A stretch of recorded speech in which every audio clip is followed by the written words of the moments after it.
તો આવો વૈરાગ્ય એ ભગવદ કૃપા થકી જ જીવને પ્રાપ્ત થાય છે, અથવા તો સ્વામી કહે છે ભગવાનના એવા વૈરાગ્યવાન મુનિઓના સંગથી પ્રાપ્તિ થાય છે.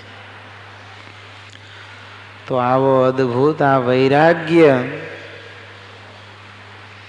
એ વૈરાગ્ય જ્યારે આવે ત્યારે બધી એષણાઓ છૂટી જાય છે,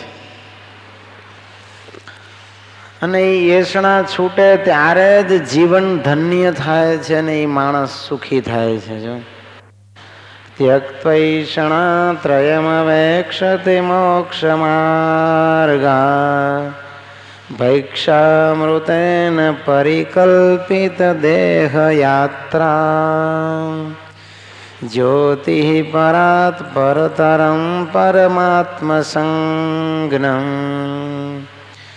ધન્યા દ્વિજા રહસીરુદ્યવલોકયંતે. કવિ કહે છે લોકેષણા, પુત્રૈષણા અને વિત્તેષણા એ ત્રણ પ્રકારની એષણાઓને છોડીને મુક્તિ માર્ગનું જે અનુશીલન કરે છે, મુક્તિ માર્ગે જે ચાલે છે, અને ભિક્ષામૃતથી જે શરીરનો કહેતા દેહ નિર્વાહ કરે છે, અને પરાત્પર પરબ્રહ્મ એવા ભગવાન જે જ્યોતિ મંડળને વિશે, તેજો મંડળને વિશે બિરાજમાન છે, એવા ભગવાનનું એકાંતમાં બેસી અને પોતાના હૃદયમાં અવલોકન કરે છે, કહેતા ધ્યાન કરે છે, એવા વૈરાગ્યવાન લોકો જ આ જગતને વિશે ધન્ય છે. એટલે ત્રણ પ્રકારની એષણાઓ છે. વિત્તેષણા કહેતા સંપત્તિની એષણા એ બહુ ખતરનાક છે. ભલભલા લોકો સંસારનો ઘર બાર માલ મિલકત પુત્ર પરિવારનો ત્યાગ કરીને નીકળી પડે છે, પછી પાછા ત્યાગી થઈને ધનની એષણાની ચુંગાલમાં ફસાય છે. સંસારનો ત્યાગ કરીને નીકળ્યા પછી પાછા મોટા મોટા મહેલોમાં બંધાય છે, કરોડોની સંપત્તિ ભેગી કરવામાં બંધાય છે. આજે ત્યાગીઓ પાસે પણ લાખો અને કરોડોની સંપત્તિ જોવા મળે છે. નાગા બાવા બે બાજ્યા હરિદ્વારમાં. કોણ બાજ્યું? બે નાગા બાવાનો ઝઘડો થયો, મારામારી ઉપર આવી ગયા. લાકડી હતી બાવા પાસે, એક લાકડી માટે બે બાવા બાંધતા હતા. પોલીસ વાળા આવ્યા, ઝઘડો એટલો બધો વધ્યો મારામારીનો, તે પોલીસ લોકો આવીને છૂટા પાડતા હતા.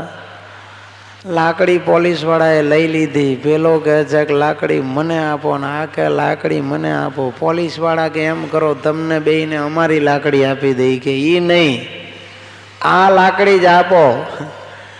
પોલીસ વાળાએ વિચાર કર્યો કે આ લાકડીમાં આ લોકોને આટલો શું મહિમા. તપાસ કરી તો ઉપર આટા વાળી હતી. આટા ખોલ્યા તો અંદર સોના મોરો ભરેલી હતી.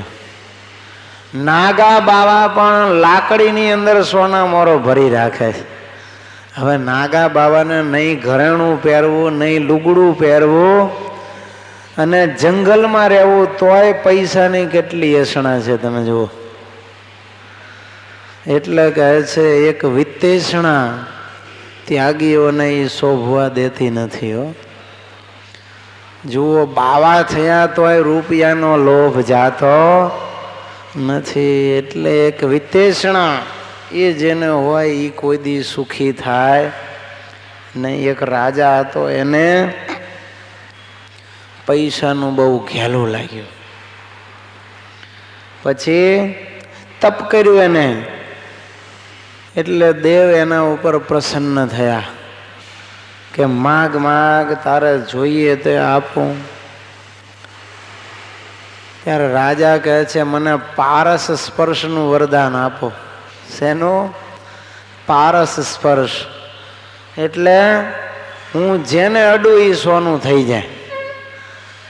પારસમણી તો લોઢાને અડે એટલે સોનું થાય, પણ રાજા કે હું જેને અડું એ બધું સોનું થઈ જાય, આવું વરદાન આપો.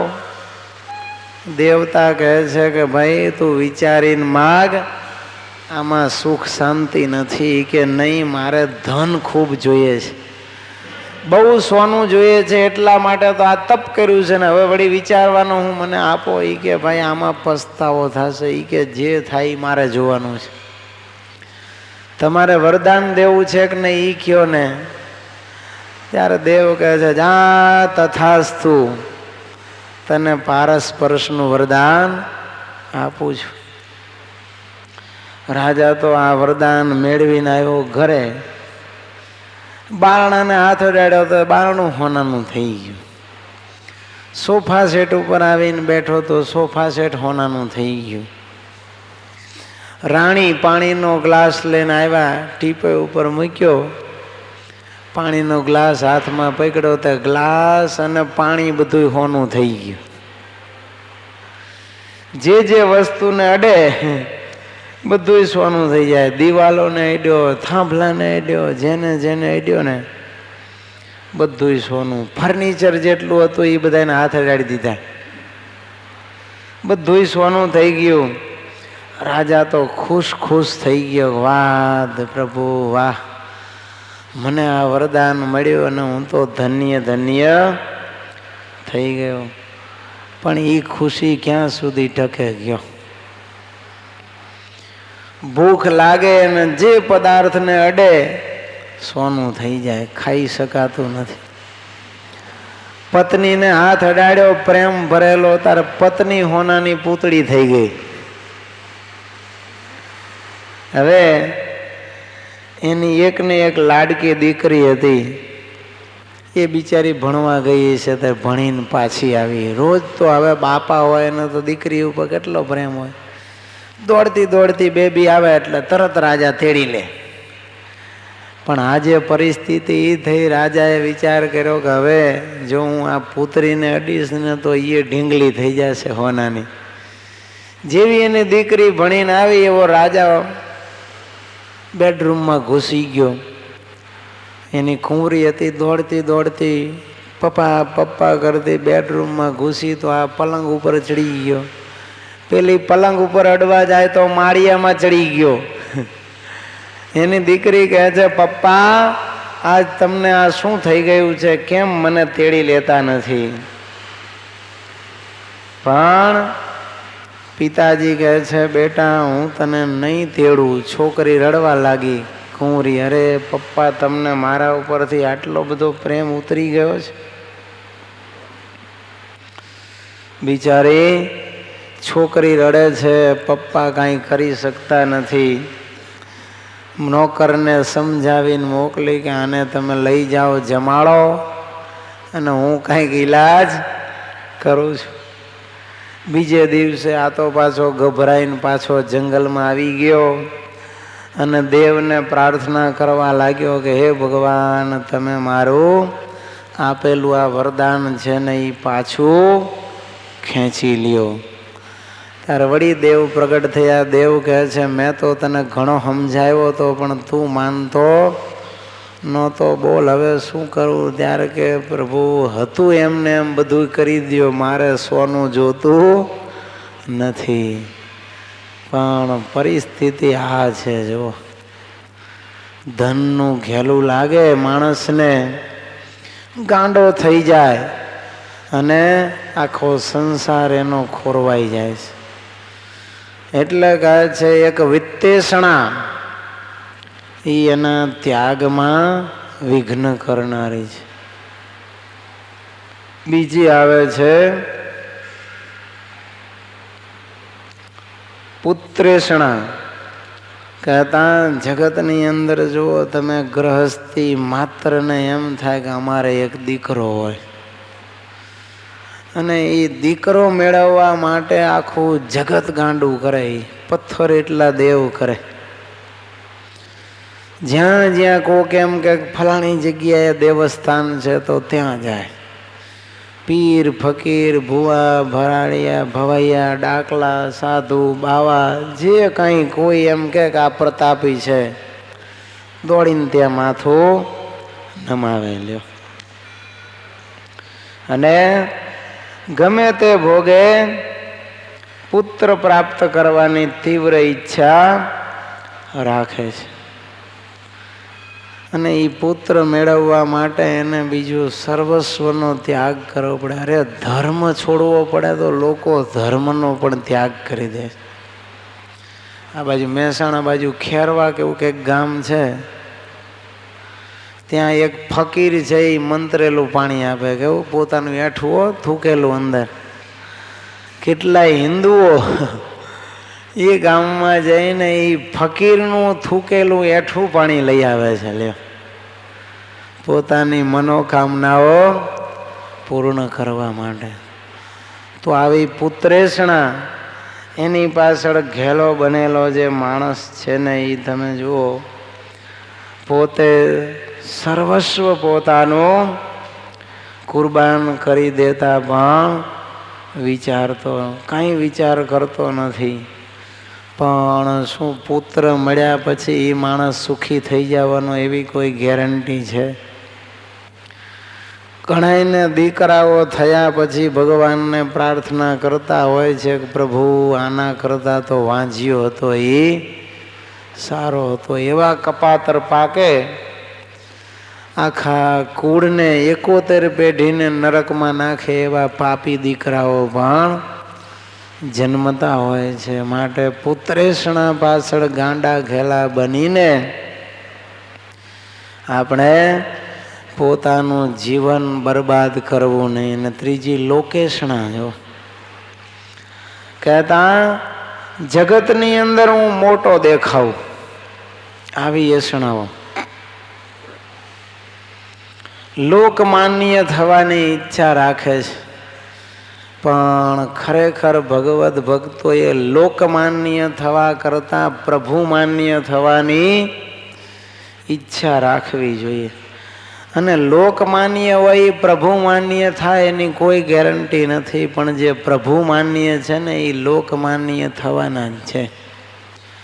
ગણ્યા ગાંઠા 5-25 લોકો તમને ન માને એ સહજ સ્વાભાવિક છે, પણ મોટા ભાગનું જગત જે પ્રભુમાન્ય થશે એને માનવાનું છે. નરસિંહ મહેતા મીરાબાઈ એના થોડાક દ્વેષી જગતમાં હશે, પણ એના દ્વેષીઓ કરતાં માનનારો જન સમુદાય ઘણો મોટો છે. જો કહેતા જે ભગવાનને વાલા થાય છે, ભગવાન જેને બિરદાવે છે કે અયમ મદીય, આ મારો છે, એને આખા જગતને વહેલા મોડા માનવા જ પડે છે.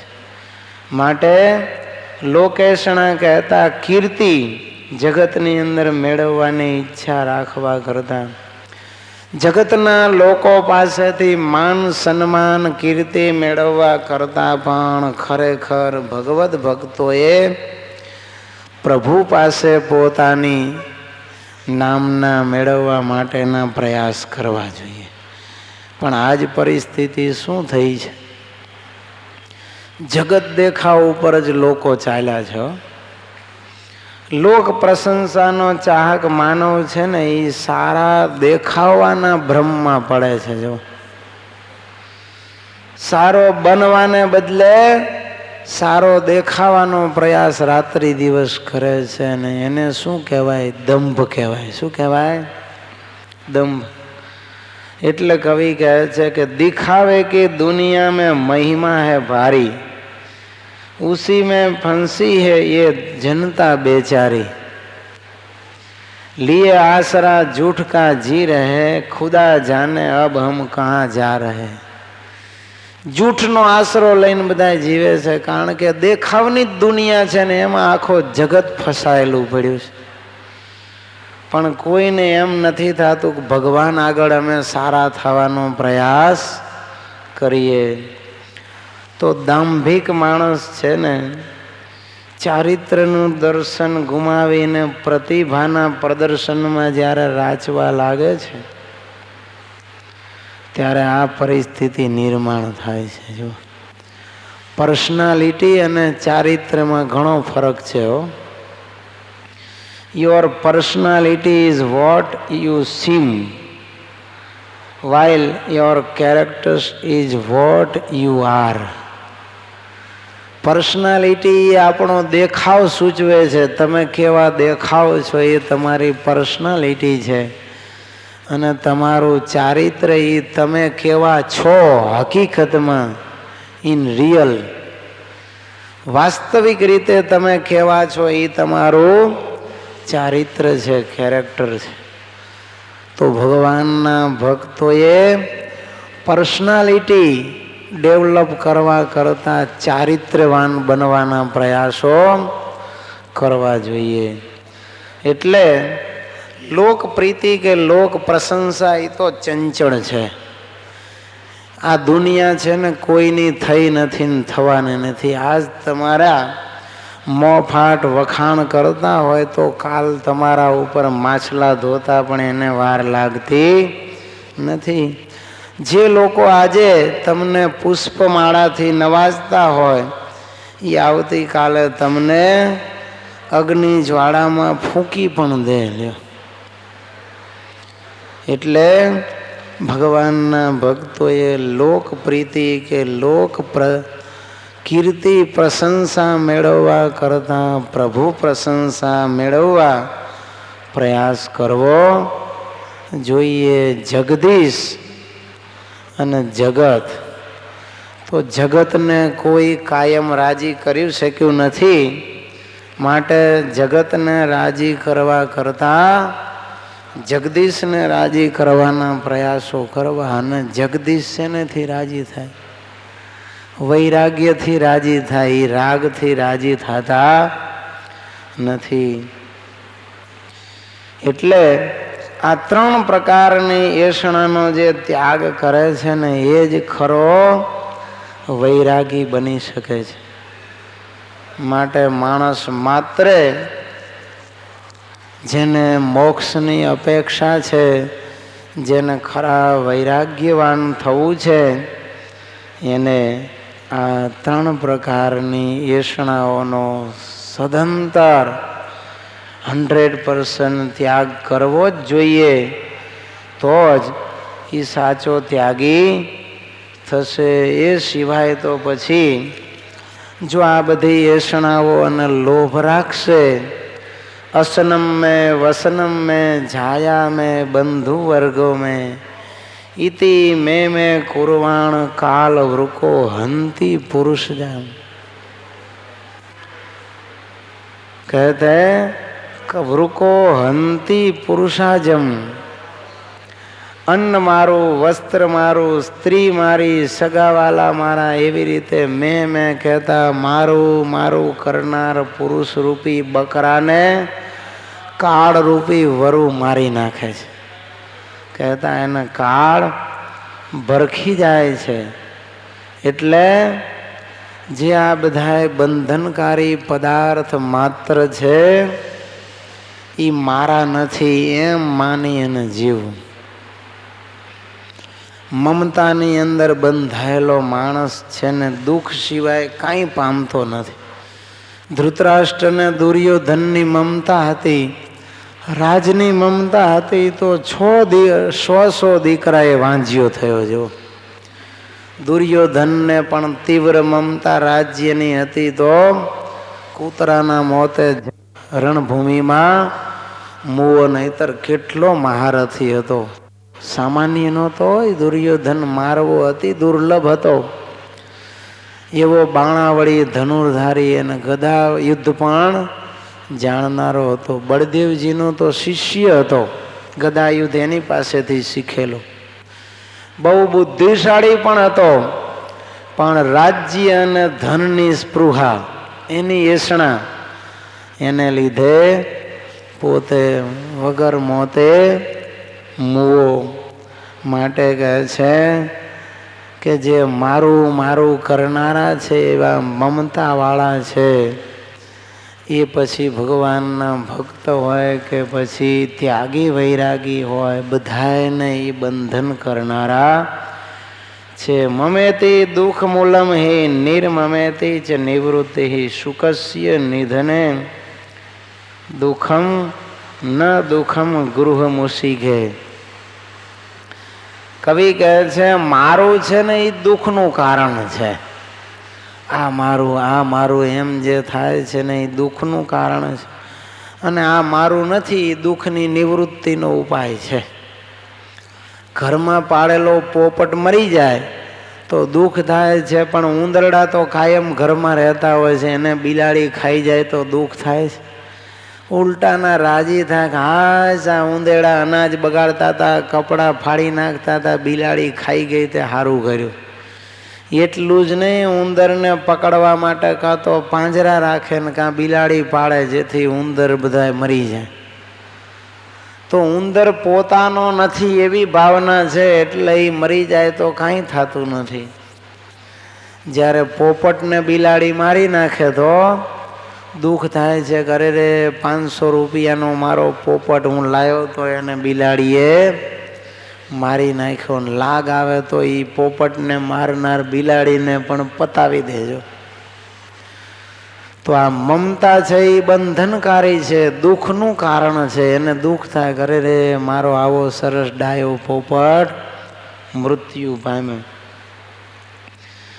લગ્ન વખતે કન્યા દાન કરે, જુઓ કન્યા, ત્યારે પિતાજી શું કહે છે, ન મમ હવે આ દીકરી મારી નથી. તો એ પછી ટેન્શનમાંથી મુક્ત થઈ જાય છે.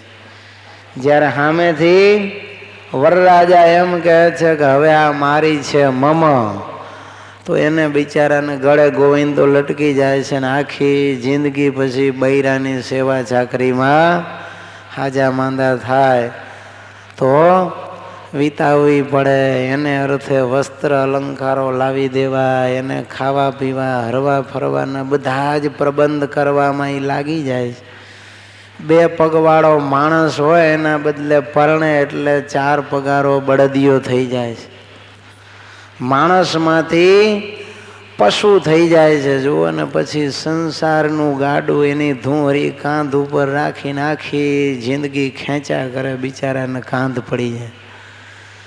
એટલે કહે છે વૈરાગ્યમ એવ અભયમ, વૈરાગ્ય એ જ અભય છે ને એ જ સાચા સુખનો દેનારો છે.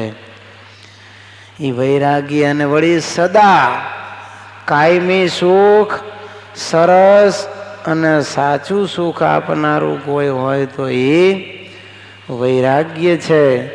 એટલા માટે ભગવાનના ભક્તોએ ત્યાગ કરતા વૈરાગ્ય કેળવવાના ઉપાયો કરવા. જો ત્યાગ કરવાથી કાંઈ સુખ મળી જવાનું નથી હો. વળી કવિ એમ કહે છે કે વૈરાગ્ય છે એ તો વજ્રમણી જેવો છે. એક વૈરાગ્ય બીજી વજ્રમણી, તેને તપાવી ના શકે કોઈ તાપ. નિષ્કુળાનંદ શીતળ સદા, વૈરાગ્ય વજ્રમણી આપ.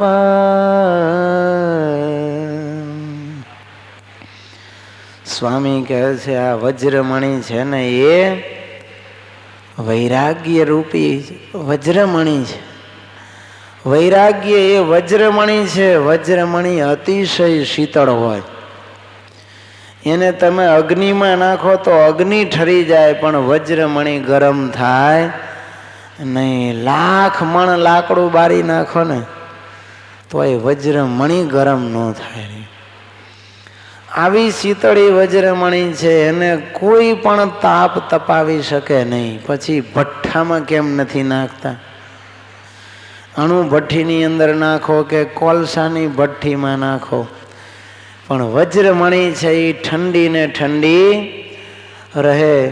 એમ સ્વામી કહે છે આ વૈરાગ છે ને એને ત્રિવિધિ તાપ તપાવી શકતો નથી. ગમે એટલી આધિ વ્યાધિ અને ઉપાધિ આવે. કહેતા અધ્યાત્મ, અધિભૂત અને અધિદૈવ 3 પ્રકારના તાપોની અંદર જીવને બાળવાની કોશિશ કરો તો પણ એને જો વૈરાગ્ય હોય ને તો એ ત્રિવિધિ તાપની કોઈ અસર એને થતી નથી. 3 કાળમાં જેમ સોનાનો દોરો છે ને એ એક રૂપ રહે. શિયાળો, ઉનાળો કે ચોમાસું સોનાનો દોરો ન તો કડક થાય કે ન ઢીલો પડે. એમ આ જેને વૈરાગ્ય રૂપી વજ્રમણી પ્રાપ્ત થઈને એ 3 ઋતુમાં એક ધારો રહે છે. બધી જ ઋતુમાં અને બધા જ કાળમાં એને કોઈ એની મનોદશામાં થી વિકૃત કરવા, વિચલિત કરવા માટે સમર્થ થતા નથી. વળી સ્વામી કહે છે વૈરાગ્ય એ તો વૈશલ્યકરણી ઔષધિ છે. કેવી છે? વૈશલ્યકરણી ઔષધિ છે. વૈશલ્યકરણી ઔષધિ વડે શલ્ય નિસરી જાય શરીરથી. તેમ તીવ્ર વૈરાગ્ય તેણે કરી જાય વિષય શલ્ય શરીરથી.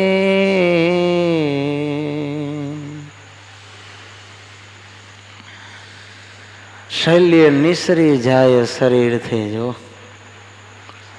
કેનાથી? તો કે વિશલ્યકરણી ઔષધિ.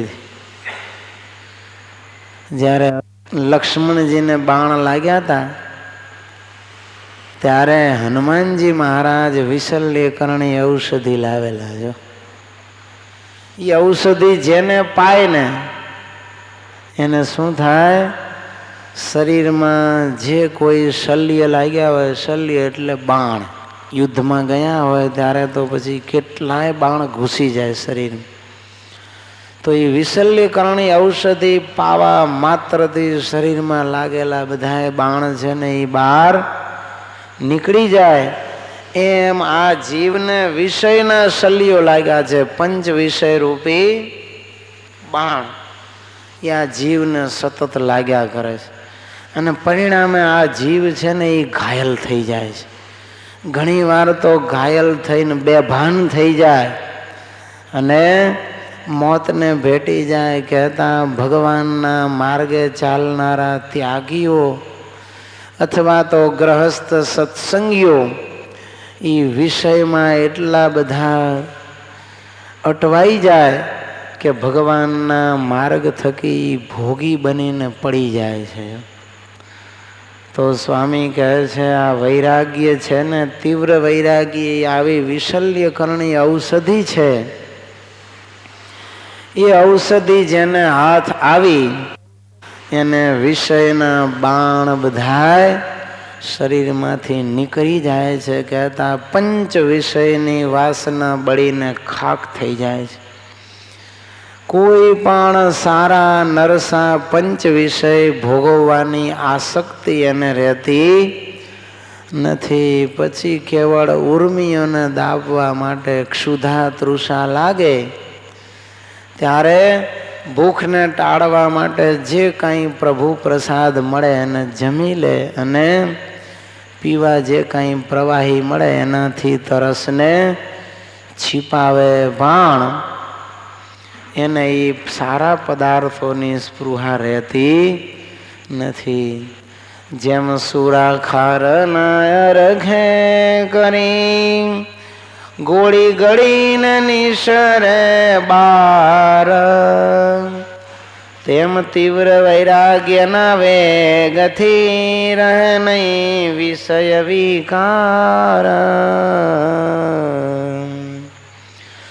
સુખ દુઃખના શલ્ય શરીરે ક્ષણો ક્ષણો એ ખટકે ખરા, તે તીવ્ર વૈરાગ્યના વેગ મહિના પંડમાંથી ન થાય પરા. સૂતા બેઠા ચાલતા શલ્ય સૂક્ષ્મ શણકા કરે, તે બૃહદ વૈરાગ્ય વિના કોઈથી પણ ન વનીશરે. સ્વામી કહે છે જેમ સુરાખારનો અરગ હોય એનાથી શરીરમાં લાગેલી ગોળી છે ને એ ગળીને બહાર નીકળી જાય.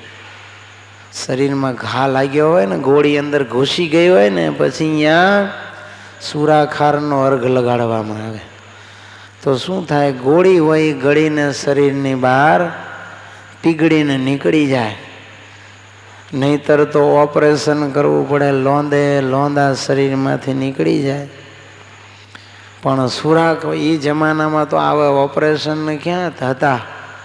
ડૉક્ટરો આવા નહોતા, આવા ઓપરેશન થિયેટર નહોતા, એટલે ઘાયલ થયેલાને સુરાખાર અર્ઘ લગાડે.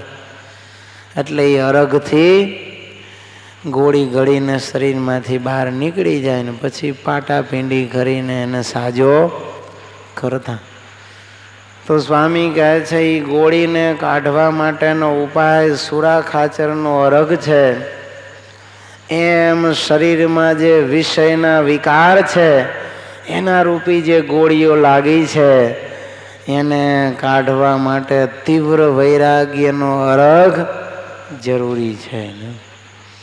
સ્વામી કહે છે આ બધા વિષયના શલ્યો શરીરમાં લાગ્યા હોય ને એ હાલતા ચાલતા ખાતા પીતા સૂતા બેઠા સર્વકાળે આપણા શરીરમાં દુઃખ લગાડે, શણકા કરે. જો એક કાંટો લાગ્યો હોય ને જરાક પાકે તો કેવા શણકા આવે, તો આ તો આખા ને આખા બાણો શરીરમાં ઘૂસી ગયા હોય વિષય વાસનાના.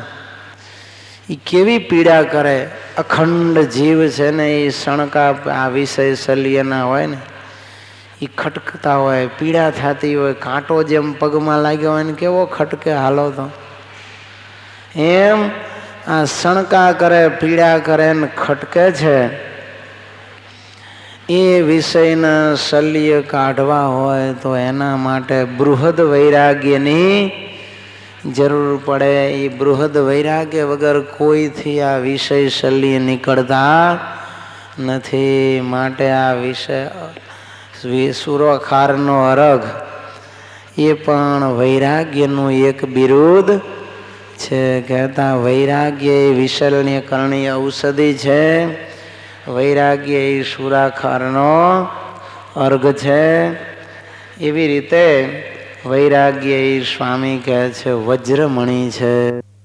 નિષ્કુળાનંદ સ્વામી કહે છે વૈરાગ્ય એ વડાવો કહેતા વડાવ્યો છે.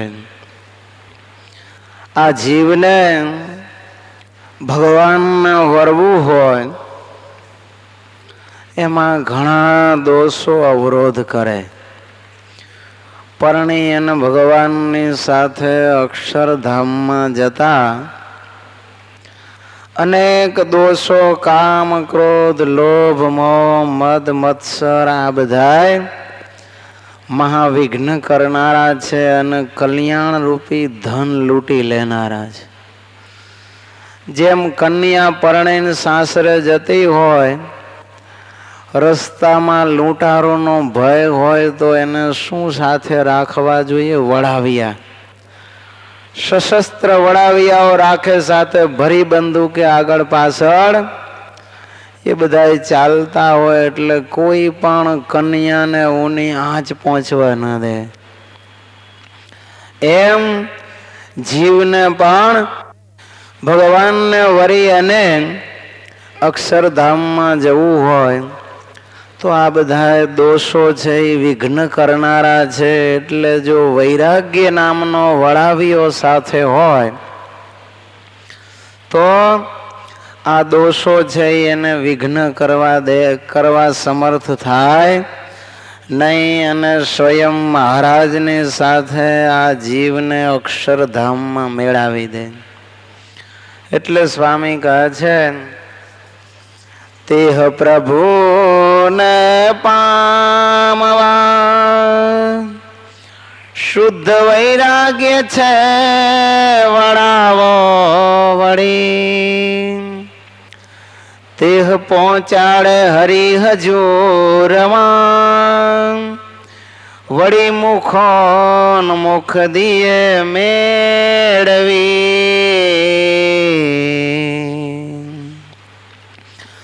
સ્વામી કહે છે જીવ અને જગદીશને મિલનમાં જીવને અહીંથી અક્ષરધામ સુધી પહોંચવામાં કોઈ જે રક્ષક હોય, વડાવ્યા હોય, તો એ વડાવ્યો વૈરાગ્ય છે, વૈરાગ્યવાન જીવ છે. અને મહારાજ તેડવા આવ્યા હોય કે અક્ષરધામનું તેડું આવ્યું હોય તો વચમાં કોઈ દોષોએ કરીને પરાભવ ન પામે અને ઠેઠ ભગવાનને પામી જાય. વળી સ્વામી કહે છે આ વૈરાગ્ય છે એ ડબલ રોલમાં કામ કરે છે. એક તો વડાવ્યાનું કામ પણ કરે અને બીજું ગોરદાદાનું કામ પણ કરે છે. જેમ યુવતીને પતિ પામવા જોઈએ બીજો કરતલ મેળા,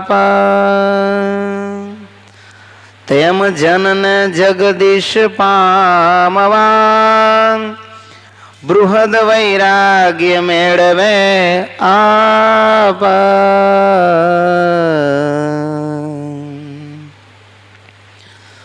સ્વામી કહે છે આ બૃહદ વૈરાગ્ય છે ને એ ગોરદાદાનું કામ કરાય, વડાવ્યાનું પણ કામ કરે. જેમ દરબારનું ખાંડું જાય તો એ શું હોય, ખાંડામાં કન્યા છે ને એ તલવાર લઈને આવે અને પછી વરરાજાના ગામમાં એના લગ્ન થાય. દરબારમાં આવું હોય ઘરાશિયામાં.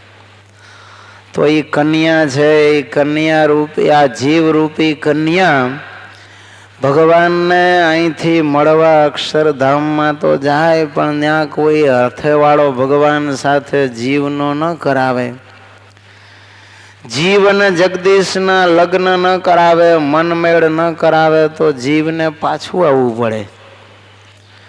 એટલે સ્વામી કહે છે જેમ પૃથ્વી લોક ઉપર વર કન્યાને પરણવું હોય તો એ હસ્તમેળાપ કરાવનાર બ્રાહ્મણ કહેતા, લગ્ન ગ્રંથિથી જોડનાર, વિધિ કરાવનાર બ્રાહ્મણ જોઈએ.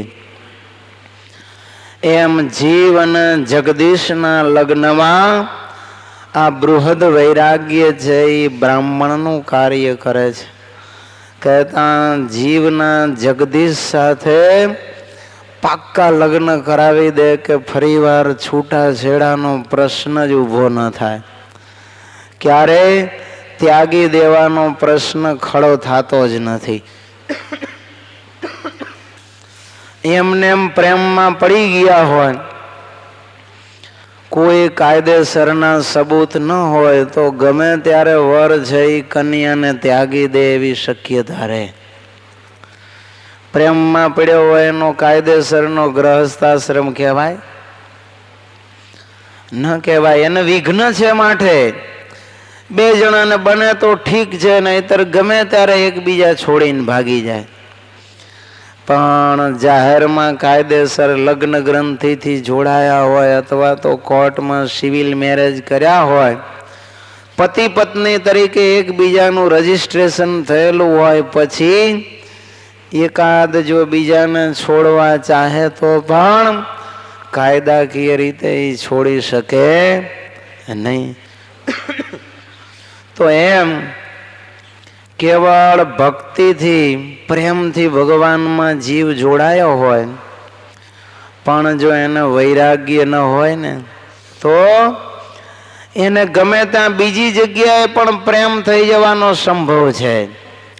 અને બીજી જગ્યાએ પ્રેમ થઈ જાય, હેત થઈ જાય, સ્નેહ બંધાઈ જાય તો ભગવાનને મૂકીને પાછો જીવ એમાં જોડાઈ જાય. પણ આ વૈરાગ્ય રૂપી ગોરદાદા એવા છે કે એ પાક્કા પાયે જીવના જગદીશ સાથે લગ્ન કરી દે છે કે ફરીવાર છૂટા છેડા લેવાનો પ્રશ્ન ઊભો થાય જ નહીં. એટલે સ્વામી કહે છે વૈરાગ્ય એટલે વડાવ્યો અને વૈરાગ્ય એટલે હસ્તમેળાપ કરાવનાર ગોર કોના? જીવ અને જગદીશનો. તો આવી રીતે અલગ અલગ સ્વરૂપમાં વૈરાગ્યને સંતોએ અને ભગવાને વર્ણવ્યો છે. વચનામૃતમાં પણ પ્રથમના બીજા વચનામૃતમાં મયારામ ભટ્ટ છે એ મહારાજને પ્રશ્ન પૂછે છે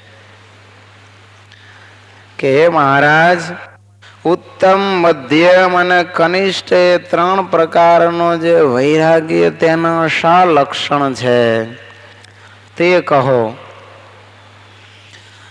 ત્યારે શ્રીજી મહારાજ બોલ્યા, જે ઉત્તમ વૈરાગ્ય જેને હોય તે પરમેશ્વરની આજ્ઞાએ કરીને અથવા પોતાના પ્રારબ્ધ કર્મ વશે કરીને વ્યવહારમાં રહે, પણ તે વ્યવહારમાં જનક રાજાની પેઠે લોપાય નહીં. અને શબ્દ, સ્પર્શ, રૂપ, રસ અને ગંધ એ 5 પ્રકારના જે ઉત્તમ વિષય તે પોતાના પ્રારબ્ધ અનુસારે પ્રાપ્ત થાય તેને ભોગવે, પણ પ્રીતિએ રહિત ઉદાસ તકો ભોગવે અને તે વિષય એને લોપી શકે નહીં. અને તેનો ત્યાગ મોડો ન પડે અને તે વિષયને વિશે નિરંતર દોષને દેખતો રહે અને વિષયને શત્રુ જેવા જાણે અને સંત, સત્શાસ્ત્ર અને ભગવાનની સેવા તેનો નિરંતર સંગ રાખે અને દેશ, કાળ, સંગ આદિક જો કઠણ આવી પડે તો પણ એની જે એવી ઉત્તમ સમજણ તે મોડી પડે નહીં. તેને ઉત્તમ વૈરાગ્ય વાળો કહીએ. અને જે મધ્યમ વૈરાગ્ય વાળો હોય તે પણ ઉત્તમ એવા જે 5 પ્રકારના વિષય તેને ભોગવે, પણ તેમાં આસક્ત ન થાય. અને જો દેશ, કાળ, સંગ કઠણ પ્રાપ્ત થાય તો તે વિષયને વિશે બંધાઈ જાય અને વૈરાગ્ય મંદ પડી જાય, તેને મંદ વૈરાગ્ય વાળો કહીએ. અને જે કનિષ્ઠ વૈરાગ્ય વાળો હોય તેને સામાન્ય અને દોષે યુક્ત એવા જે 5 વિષય જો પ્રાપ્ત થાય ને તેને ભોગવે તો તેમાં ન બંધાય. અને જો સારા 5 વિષય પ્રાપ્ત થાય ને તેને ભોગવે તો તેમાં બંધાઈ જાય, તેને મંદ વૈરાગ્ય વાળો કહીએ. તો શ્રીજી મહારાજે અહીંયા વૈરાગ્યના લક્ષણ કહેવાને બદલે વૈરાગ્યવાનના લક્ષણ કયા છે. કે ઉત્તમ વૈરાગ્ય વાળો હોય એના શા લક્ષણ હોય, મધ્યમ વૈરાગ્ય વાળો હોય એના શા લક્ષણ હોય, અને કનિષ્ઠ વૈરાગ્ય વાળો હોય તેના શા લક્ષણ હોય. એવી રીતે મહારાજે વૈરાગ્યને બદલે વૈરાગ્યવાનના લક્ષણ કયા એના ઉપરથી વૈરાગ્યનું લક્ષણ આપણે સિદ્ધ કરી શકીએ. ઉત્તમ વૈરાગ્ય એટલે પ્રારબ્ધ કર્મને વશે કરીને વ્યવહારમાં રહેવું, પણ જળ કમળવત રહેવું અને ગમે તેટલા સારા 5 વિષય પ્રાપ્ત થાય, પ્રારબ્ધને અનુસારે એને ભોગવે, દેશકાળ સંગાદિક વિપરીત પ્રાપ્ત થાય તો પણ તેમાં ન બંધાવું એ ઉત્તમ વૈરાગ્યનું લક્ષણ છે. અને આવા જે વૈરાગ્યવાન હોય અથવા તો આવો જેને વૈરાગ્ય હોય એને જો કોઈ એમ કહે એના ગુરુ અથવા તો ભગવાન કે તું પરમહંસ થા, તો તત્કાળ પરમહંસ થાય, પણ એને અઘરું પડે નહીં તો એવું લક્ષણ જે હોય એને ઉત્તમ વૈરાગ્ય કહેવાય. નિષ્કુળાનંદ સ્વામી લાલજી સુથાર પૂર્વાશ્રમનું એનું નામ. એને નાનપણથી જ આવો ઉત્તમ વૈરાગ્ય હતો, બૃહદ વૈરાગ્ય હતો. ગુરુવર્ય રામાનંદ સ્વામી મળ્યા ત્યાર પછી એમણે પોતે મનમાં ત્યાગી થવાનો સંકલ્પ કરેલો. સ્વામી પાસે ગયા પણ સ્વામી કહે છે હમણાં નહીં, સમય આવે તમને સાધુ બનાવશું. તો એમના પ્રારબ્ધમાં એ વખતે સંસાર માંડ્યો હતો એટલે સ્વામી સંસારમાં રહ્યા છે. લાલજી સુથારનો ભર્યો ભાદર્યો સંસાર હતો, કોઈ વાતની કમી નહોતી હો. સ્વામીએ કીર્તન લખ્યું છે ને, સંતો સાંભળો સાચી વાર્તા નથી, લીધો ભૂખે ભેખરે. સંતો સાંભળો સાચી વાર્તા નથી, લીધો ભૂખે ભેખરે. સ્વામી કહે છે હે સંતો, તમે મારી વાત સાંભળો, હું તમને સાચે સાચી વાર્તા કહું છું કે હું ભૂખે મરતો હતો અને ભેખ લીધો છે એવું નથી. તો પછી સ્વામી કે ઘણા ભાઈઓ હશે અને બાજતા હશો એમ તમે કહો છો એમ? ઘણા એમ કે જાજા હશો એટલે ભાગમાં આવે એમ નહીં હોય એટલે સાધુ થઈ ગયા હશો. ભેગા હોય ત્યારે સંપત્તિ હોય, ભાગ પાડે એટલે પછી ઘટી જાય, 10 વીઘા ને 2 વીઘા ભાગમાં જમીન આવે એટલે તમે સાધુ થઈ ગયા છો. સ્વામી કે એમેય નથી, જનુનીનો જાયો કહું છું, અવશ્ય હતો હું એ કરે. સંતો સાંભળો સાચી વાર્તા નથી, લીધો ભૂખે ભેખરે. સ્વામી કહે છે સાંભળો, અમે કઈ ઝાઝા ભાઈઓ નહોતા કે ભાગમાં આવે એવું નહોતું.